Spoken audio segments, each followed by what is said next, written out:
नमस्कार, मी Rajratna Jondhale. Top news मराठीमध्ये आपलं स्वागत. संतोष देशमुख हत्या प्रकरणाला 2 महिने उलटून गेलेले आहेत, तरीही या प्रकरणामध्ये संपूर्ण या खुनाचा उलगडा होताना दिसत नाहीये. खंडणी प्रकरणाचा उलगडा होताना दिसत नाहीये. या प्रकरणातील एक आरोपी अर्थात कृष्णा आंधळे अद्यापही फरार आहे, परंतु आज या प्रकरणातील मुख्य आरोपी असणाऱ्या सुदर्शन घुलेला न्यायालयामध्ये हजर करण्यात आलेलं होतं आणि न्यायालयाने सुदर्शन घुलेला 14 फेब्रुवारी पर्यंत जी आहे आता पोलीस कोठडी सुनावलेली आहे. आणि या प्रकरणामध्ये आपल्या चर्चेचा विषय आहे सुदर्शन घुलेला 14 फेब्रुवारी पर्यंत पोलीस कोठडी. आता सुदर्शन घुले कोणाकोणाची नावं घेणार आणि या चर्चेमध्ये माझ्यासोबत आहे माझी सहकारी समृद्धी जाधव. समृद्धी, आपण पाहतोय की संतोष देशमुख हत्या प्रकरणाला 2 महिने उलटून गेलेले आहेत, तरीही या प्रकरणातील एक आरोपी अर्थात कृष्णा आंधळे सापडत नाहीये. आणि या प्रकरणामध्ये सुदर्शन घुलेला याआधी न्यायालयीन कोठडी सुनावण्यात आलेली होती आणि आज अखेर त्याला पुन्हा एकदा पोलीस कोठडी सुनावण्यात आलेली आहे. 14 फेब्रुवारी पर्यंत पोलीस कोठडी सुनावण्यात आलेली आहे. आता सुदर्शन घुले कोणाकोणाची नावं घेणार अशी चर्चा सुद्धा सुरू झालेली आहे. तो पोलीस कोठडीमध्ये बोलणार का, ही सुद्धा चर्चा सुरू झालेली आहे. त्याच अनुषंगाने मला सांग, सुदर्शन घुलेला आता पोलीस कोठडी सुनावण्यात आलेली आहे, नेमकं आज काय घडलंय? आज जर कोर्टात आपण पाहिलं तर आज पुन्हा एकदा न्यायालयीन कोठडी समाप्त होणार होती सुदर्शन घुलेची, त्यामुळे त्याला पुन्हा एकदा कोर्टात हजर करण्यात आलं होतं. यावेळी जी काही सुनावणी पार पडली, या सुनावणीमधून अनेक महत्त्वाच्या गोष्टी ज्या आहेत त्या आजच्या घडलेल्या आहेत. खरं तर आपण पाहिलं की यापूर्वी जेव्हा न्यायालयीन कोठडी मागण्यात आली होती, पोलिसांनी खरं तर सुदर्शन घुलेच्या पोलीस कोठडीची मागणीच केली नव्हती. हे प्रकरण तेव्हाच आहे जेव्हा एक सीसीटीव्ही फुटेज अतिशय महत्त्वाचं असं समोर आलेलं होतं आणि त्या सगळ्याच्या नंतर खरं तर अपेक्षा होती की सीआयडी कडून पोलीस कोठडीची मागणी होईल, मात्र पोलीस कोठडी न मागता थेट न्यायालयीन कोठडी जी आहे ती मागण्यात आलेली होती. त्यानंतर आपण पाहिलं की सुदर्शन घुलेचा मोबाईलचा पासवर्ड उघडायचा होता, त्यासाठी काही दिवसांची 5 दिवसांची पोलीस कोठडी मागितली आणि त्यानंतर परत मग न्यायालयीन कोठडी मागितली. तेव्हा सुद्धा अशी चर्चा चालू होती की न्यायालयीन कोठडीची मागणी का करण्यात आली, पोलीस कोठडीच का नाही मागितली. मात्र आता पुन्हा एकदा पोलीस कोठडी मागण्यात आलेली होती, कारण काही तपास जो आहे तो नव्याने करायचा होता. कारण या प्रकरणामध्ये जर आपण पाहिलं तर आजच्या सुनावणीच्या दरम्यान सीआयडी कडून 5 दिवसांच्या पोलीस कोठडीची मागणी करण्यात आली होती. मात्र अर्थातच न्यायालयाने 5 दिवसांची पोलीस कोठडी न देता 2 दिवसांची न्यायालयीन पोलीस कोठडी दिलेली आहे, ज्यामध्ये आता 14 तारखेला पुढची सुनावणी होणार आहे. पण आजचा हा जो सगळाच सुनावणीचा विषय होता, हा खरं तर खून प्रकरणाच्या दृष्टिकोनातून पार पडलेला नाहीये, तर खंडणी प्रकरणातून हा पार पडला. कारण या सगळ्याच प्रकरणामध्ये जो खुनाचा गुन्हा आहे त्याचा जो काही तपास आणि चौकशी आहे ती पोलिसांची त्यांच्या पद्धतीने सीआयडी आणि एसआयटी अगदी त्यांच्या मार्गाने त्यांचा सगळाच तपास चालू आहे. मात्र या प्रकरणामध्ये खंडणीचा जो गुन्हा आहे, या गुन्ह्यामध्ये वाल्मिक कराडची आणि विष्णू चाटे या दोघांची सुद्धा चौकशी आतापर्यंत झालेली होती. मात्र केवळ सुदर्शन घुलेच या चौकशीपासून अजून बाकी होता, त्याची चौकशी बाकी होती आणि त्यामुळेच खरं तर खंडणीच्या गुन्ह्यातली सगळी चौकशी करण्यासाठी आज खरं तर या 5 दिवसांच्या पोलीस कोठडीची मागणी करण्यात आली. न्यायालयाने 2 दिवसांची कोठडी दिलेली आहे आणि खरं तर आपण जर पाहिलं तर या 2 दिवसांमध्ये पोलिसांसमोर एक खूप महत्त्वाचं टार्गेट ठेवून ही पोलीस कोठडी मागण्यात आली होती. ते टार्गेट होतं सुदर्शन घुलेचे व्हॉइस सॅम्पल घेणं. हे सगळे जे काही 2 दिवस आहेत, या पुढच्या 2 दिवसांमध्ये सुदर्शन घुलेच्या आवाजाचे वेगवेगळे नमुने घेतले जाणार आहेत. ते फॉरेन्सिकला पाठवून मग जे काही कॉल रेकॉर्डिंग्स, कॉल डिटेल्स आहेत त्याच्या आवाजाबरोबर हे सगळं मॅच होतंय का हे पाहिलं जाणार आहे राजरत्न. आणि त्याचबरोबर आपण जर पाहिलं तर खंडणीच्या खुनाच्या या दोन्ही गुन्ह्यांमध्ये याआधी वाल्मिक कराडच्या सुद्धा आवाजाचे सॅम्पल्स अशाच पद्धतीने घेण्यात आलेले होते, ते सुद्धा कुठेतरी मॅच करण्याचं काम सध्या चालू आहे. त्याच अनुषंगाने त्याच धर्तीवर आज सुदर्शन घुलेला जी काही पोलीस कोठडी मिळाली, या पोलीस कोठडीमध्ये सुद्धा सुदर्शन घुलेचे व्हॉइस सॅम्पल घेणं हे आता एक सगळ्यात महत्त्वाचा उद्देश डोळ्यासमोर ठेवून ही सगळी पोलीस कोठडी मागण्यात आली होती. समृद्धी, आपण पाहिलं तर खंडणीचं प्रकरण आणि हत्येचं प्रकरण कुठेतरी इंटरलिंक आहे अशी चर्चा आहे. जर आपण पाहिलं तर यापूर्वी या मकोकातील जो आरोपी आहे वाल्मिक कराड, तो सध्या कस्टडीमध्ये आहे. त्याचबरोबर हे 2 म्हणजे खंडणी प्रकरणातील 3 प्रमुख आरोपी आहेत. त्यामध्ये वाल्मिक कराड असेल, सुदर्शन घुले असेल आणि विष्णू चाटे असेल. या विष्णू चाटे आणि सुदर्शन घुलेचे मोबाईल सापडत नाहीत. कुठेतरी आता तपास यंत्रणांनी त्याचे जे मोबाईलचे डेटा आहेत ते डेटा कुठेतरी रिकव्हर केलेले आहेत आणि या बाबतीमध्ये पोलिसांना अर्थात सीआयडीला चौकशी करायची आहे अशी सुद्धा चर्चा आहे. या बाबतीमध्ये काय माहिती आहे? नक्कीच या दोघांचे पण मोबाईल आपण जर पाहिलं तर एक विष्णू साठे आहे ज्याने आपला मोबाईल नाशिकमध्ये आपण फेकलाय आणि कुठे फेकलाय हे माहित नाही असं बोललं जात आहे. दुसरीकडे सुदर्शन घुले याच्या मोबाईलचा पासवर्ड पोलिसांना अनेक दिवसांपासून ओपन करता येत नव्हता. खरं तर या प्रकरणामध्ये पोलीस यंत्रणांकडून कुठलीही अपडेट देण्यात आलेली नाहीये. म्हणजे जसं की विष्णू साठेचा मोबाईल सापडला का, सुदर्शन घुलेच्या मोबाईलचा पासवर्ड ओपन झाला का, कारण 5 दिवसांची पोलीस कोठडी खास केवळ एक 20 सेकंद 10 सेकंदांचा पासवर्ड ओपन करण्यासाठी पूर्ण 5 दिवसांची पोलीस कोठडी मागितलेली होती, ती दिली सुद्धा होती. त्या कोठडी संपल्याच्या नंतर नेमकं काय झालं, मग हा पासवर्ड उघडला गेला का याविषयीची कुठलीही माहिती तपास यंत्रणांनी दिली नाही. मात्र आपण जर पाहिलं राजरत्न तर अगदीच 5-6 दिवसांपूर्वी संतोष देशमुख यांचे बंधू धनंजय देशमुख यांनी माध्यमांशी बोलताना असं सांगितलं होतं की दोघांच्याही मोबाईल मधला डेटा रिकव्हर झालेला आहे. जर हा डेटा रिकव्हर झाला असं आपण म्हणतोय तर याचाच अर्थ असा थेटपणे होतो की विष्णू साठेचा मोबाईल सापडलाय आणि त्याचबरोबर सुदर्शन घुलेच्या मोबाईलचा पासवर्ड सुद्धा ओपन झालाय.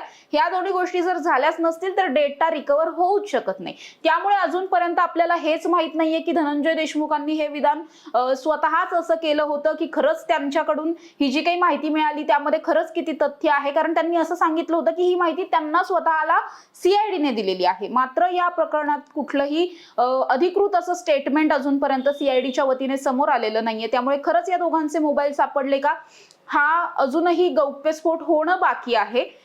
आणि त्याच अनुषंगाने या दोघांचे सुद्धा सीडीआर जे चेक करायचे आहेत ते सुद्धा आता जेव्हा व्हॉइस सॅम्पल्स येतील त्यानंतर हे सगळं मॅच केलं जाईल आणि त्या दृष्टिकोनातून सुद्धा चौकशी आणि तपास सध्या चालू असलेला पाहायला मिळतोय. मात्र जसं आपण सुरुवातीला म्हणालो की या सगळ्याच 2-3 दिवसांच्या पोलीस कोठडीमध्ये सुदर्शन घुले कुणाची नावं घेणार का अशी जी काही चर्चा चालू आहे, प्रत्यक्षात तसं जर पाहायला गेलं तर आतापर्यंत सुद्धा या आरोपींनी कुणाचीच नावं घेतलेली नाहीये. तसं जर आपण पाहिलं जी काही माहिती आपल्यापर्यंत आहे या संपूर्ण 65 दिवसांमध्ये या आरोपींनी स्वतःहून एखाद्या कुठल्या आरोपीचं नाव घेतलंय किंवा कुणाच्या विषयीचं काही सांगितल्याचं आपल्याला अजून तरी ऐकण्यात नाहीये. त्यामुळे आता सुद्धा तो तसं काही सांगेल असं तितकंसं वाटत नाहीये. समृद्धी, जर आपण पाहिलं तर 29 नोव्हेंबरचा एक सीसीटीव्ही फुटेजेस जे आहे ते पुढे आलेलं होतं.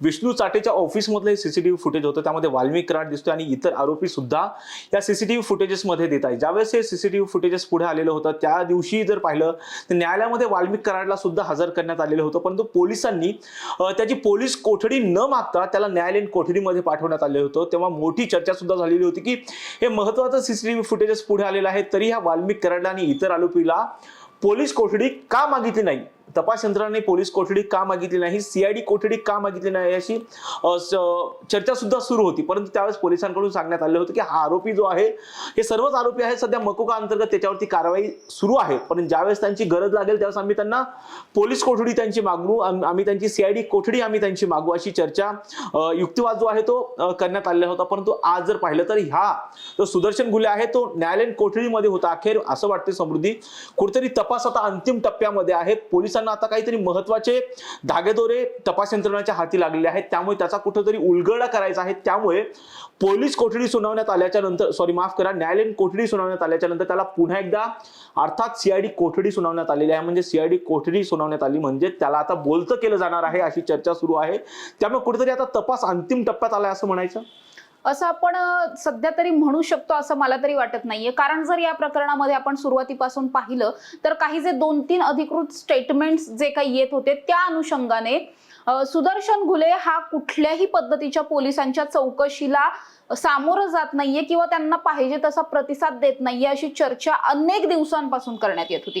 सुदर्शन घुले असा हा या प्रकरणामधला एकमेव आरोपी होता जो पोलिसांपुढे काहीच बोलायला तयार नव्हता. म्हणजे जेव्हा तो पोलीस कोठडीत होता तेव्हा सुद्धा, न्यायालयीन कोठडीत होता तेव्हा सुद्धा बाकीचे जे काही आरोपी आहेत त्यांच्याकडून थोडीफार चौकशी करण्यात आलेली आहे, त्यांनी काहीशी माहिती दिलेली आहे. जसं विष्णू चाटेने सांगितलं, त्याने कबूल केलं की मी माझा मोबाईल नाशिकमध्ये फेकला, पण कुठे फेकला हे मला माहित नाहीये. मात्र सुदर्शन घुले हाच या प्रकरणातला असा एकमेव आरोपी पहिल्यापासून आहे ज्याने स्वतःहून पोलिसांना कुठलीच गोष्ट सांगितलेली नाही. गोष्ट फक्त आरोपी नाहीये तर त्याला ह्या प्रकरणामध्ये मुख्य आरोपी करण्यात आले. त्याला म्होरक्या ह्या गँगचा दाखवण्यात आलेलं होतं आणि कदाचित मला वाटतं त्यामुळेच याला म्होरक्या दाखवण्यात आलं होतं, कारण त्याची जी मगरुरी आहे ती अजूनही उतरलेली नाहीये. तो पोलिसांच्या चौकशीला, तपासाला कुठल्याही पद्धतीने सहकार्य करत नव्हता.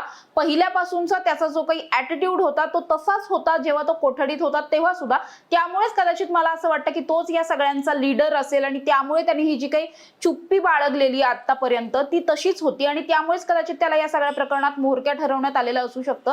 मात्र जसं मी म्हटले तसं त्याने या आधी कधीही कुणाचीही नावं घेतलेली नाहीयेत किंवा त्याच्याकडून पाहिजे तितकी माहिती कधीच पोलिसांना मिळाली नव्हती. तशा पद्धतीच्या चर्चा सुद्धा चालू होत्या. त्यामुळे आता सुद्धा तो फारसं काही बोलेल असं वाटत नाही आणि तो जर आपण एक आरोपी म्हणून जर त्याला पाहायला गेलो तर त्याचं आतापर्यंतचं सुद्धा सगळं जर पोलीस रेकॉर्ड काढलं, गुन्ह्यांचं रेकॉर्ड काढलं तर तो इतका सराईत आरोपी आहे की तो अजूनही कैक दिवस अशाच पद्धतीने मूग गिळून गप्प बसू शकतो. तितकी कॅपॅसिटी त्याच्यामध्ये आहे. तो अनेक दिवसांपासून फरार सुद्धा होता, चक्क नेपाळला जाऊन लपला होता. म्हणजे त्याचे इतके सगळे कारनामे आहेत की त्याच्यासाठी ही गोष्ट तुरुंगात राहणं किंवा हे सगळं फार काही अवघड नसणार आहे. त्यामुळे पोलीस जरी आपण पाहायला गेलं तर या प्रकरणामध्ये पोलीस फार काही सामदाम दंडभेद वापरून जशा पद्धतीने एखाद्या आरोपीची, एखाद्या हाय प्रोफाईल केस मधल्या आरोपीची चौकशी व्हायला पाहिजे तशा पद्धतीची चौकशी करत नाहीयेत. असेही आरोप वारंवार होत होते. या सगळ्या आरोपींना कुठेतरी व्हीआयपी ट्रीटमेंट दिली जाते असंही बोललं जात होतं.